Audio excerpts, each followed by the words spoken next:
Татысынан көрдүм. Атам бүгүн ушул эртең менен туруп эле карасам, ошол ырды Макат кайда деген ырды статусуна коюп койгон экен. Мен өзүм аябай таасирленип ошол ырды жазып алдым. Бүгүн сиздерге ошол ырды андаган деп турам. Бакыт кайда? Бакыт кайда? Күлкүсүндө эненин. Азыр анын түшүндүрөм себебин.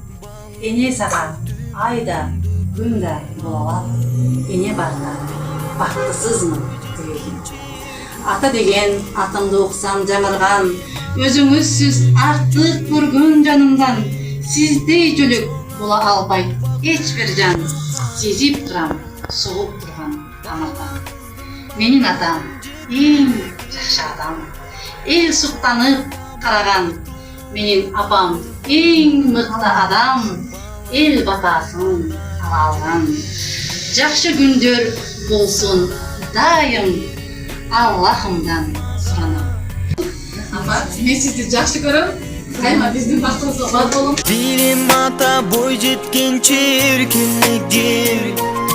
Билим ата үмүтүң чоң эмим менде. Чоң ата болбай